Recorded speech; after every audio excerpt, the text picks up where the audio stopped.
The most unexpected Bitcoin news for 2020 came when under-the-radar business intelligence firm named MicroStrategy announced they were buying $250 million worth of Bitcoin.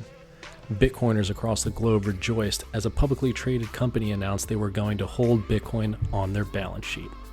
Finally, a company was going to adopt a Bitcoin standard and utilize Bitcoin as a treasury reserve asset. Historically, the only companies with BTC on their balance sheets have been, well, Bitcoin companies. Besides exchanges, miners, hardware wallet companies, and a few thousand people who actually live on Bitcoin, nobody had actually gone out of their way to hold Bitcoin on their balance sheet. Most companies want to get rid of their Bitcoin as soon as they receive it because they don't want to deal with it. While I definitely understand the headaches of having to deal with a Bitcoin-related accounting issues and storage, if the price continues to go up over the long term, it will 100% be worth taking the time to figure out what you need to do to put Bitcoin on your balance sheet. So why did MicroStrategy buy Bitcoin? In this video, we'll break down the main reasons why MicroStrategy bought Bitcoin and explain why their CEO believes that eventually, every public company will do the same. Welcome to Think Bitcoin. If you're new to the channel, be sure to like and subscribe so that you can enjoy more Bitcoin-related content. The way that someone thinks about Bitcoin can be heavily influenced by their background. If you grew up in Argentina, like Wences Casares, you may have seen your family's life savings evaporate more than once due to inflation and changing currencies. If you grew up in the United States, you might not have any issues with the dollar, and you don't understand why anybody would need to hold Bitcoin unless it's just for trading. But if you're the CEO of a publicly traded company, your job is to return value to the shareholders and take care of your clients. With all the uncertainty facing businesses in 2020, MicroStrategy CEO Michael Saylor realized that the rapid expansion of the money supply on a global scale would have profound implications on his business. Well, look, we love the enterprise business intelligence business and we want to be in it, but we don't want to decapitalize the company by drawing our treasury to zero, and we don't want to allow our treasury to be debased by 10 or 20% a year either. The Federal Reserve has printed more money in 2020 than it did in their first 100 years of existence. Just this year, the Fed has added over $3 trillion of assets onto their balance sheet as a response to the economic shutdown. Other central banks have also taken this opportunity to debase their currencies and provide massive stimulus relief, creating an environment of double-digit inflation rates for the foreseeable future. We have the entire world focused on inflation, and inflation equals CPI, and CPI is us tracking a market basket of consumer goods. And in both the US and the EU, that market basket does not include the highly volatile energy and food. Okay? Right. Okay, so first of all, it's like, well, how am I supposed to live my life without energy and food? Michael Saylor suggests that the actual rate of inflation is between 7% and 15% per year, especially when you ditch the highly manipulated CPI metric and measure it against things you actually want, like a home, or an Ivy League education, or an extremely rare holographic Charizard. When the inflation rate is measured this way, instead of the commonly used CPI figure of 2%, MicroStrategy is actually losing as much money as it is making just because of inflation.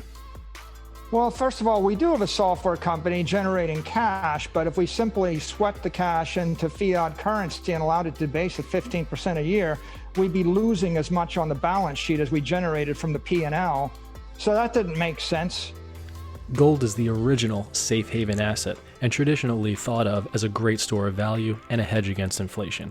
Saylor thinks that Bitcoin is not just better than gold, but 1,000,000 times better than gold. The CEO of MicroStrategy says that he considered gold when trying to figure out what to use for MicroStrategy's treasury reserve asset, but quickly realized that Bitcoin outcompeted gold in every category that makes a good store of value. He also said that another turnoff was that the inflation rate of gold is around 2% a year, and over the long term, investors are more likely to lose their purchasing power since gold miners will continue to keep mining it and producing it.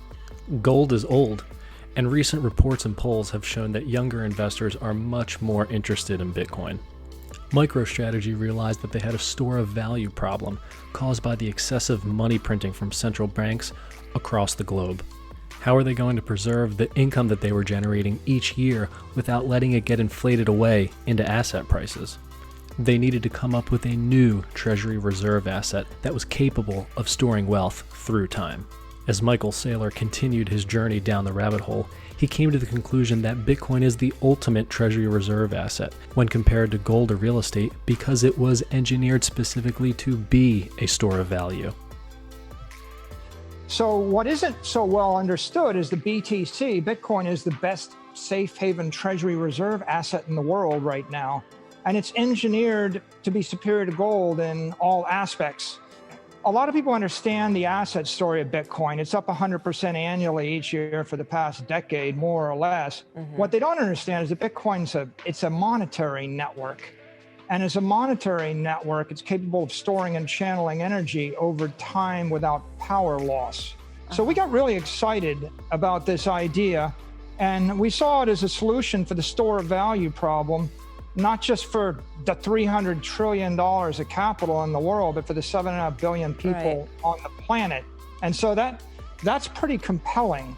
Bitcoin is emerging as the most dominant digital monetary network capable of storing all the world's monetary energy. When comparing Bitcoin to other digital assets that are using proof of work to secure their ledger, Bitcoin is already 10 times larger than the next closest competitor and has the hash rate to support it. Michael Saylor recognized that Bitcoin was already the dominant monetary network in the crypto space because he had recognized the same thing a decade earlier in Facebook, Apple, and Google, and wrote a book about it called The Mobile Wave. In his book, he predicted that Apple, Google, and Facebook, who are all worth over $100 billion at the time and were also 10 times larger than their closest competitor, would absolutely dominate the competition and crush everything. And now, Saylor sees the same thing happening with Bitcoin. It's over 50 times larger than its next closest competitor, and the financial infrastructure is already built to onboard the next wave of millions of users. Right? It's probably the biggest thing that's happened over the past decade. It's going to be bigger than the FANG stocks. It's going to be bigger than Apple, Amazon, Facebook, the social networks. And it's the ideal time to plug into it because 99% of the investors don't understand what I just said. And with $350 billion of monetary energy in the Bitcoin network, it's all but unstoppable at this point. The Bitcoin network is already settling trillions of dollars worth of value every year, and institutional investors are finally making their way in. Businesses will realize that they have two options: either grow by 15% a year, every year for the next few years just to beat inflation, or they need to raise their prices by 15% a year, every year for the next few years. Both of those options don't sound that likely at this point, given the global economic shutdown. MicroStrategy needed to figure out a new way to store the value that they were creating without having to take on debt and without having to decapitalize the company. They needed a new money that was actually capable of storing value through time. Having discarded real estate, gold, and tech stocks as a potential way to store value, MicroStrategy decided to adopt a Bitcoin standard and make Bitcoin their treasury reserve asset. Our P&L is a software company, and we sell the world's best enterprise business intelligence software. Okay. Our balance sheet is no longer invested in dollars. Our balance sheet is invested in BTC because we believe that's the best treasury reserve asset we could choose in the world. Now, MicroStrategy can use their annual cash flows and sweep that into their treasury reserve in the form of Bitcoin, solving their store of value problem.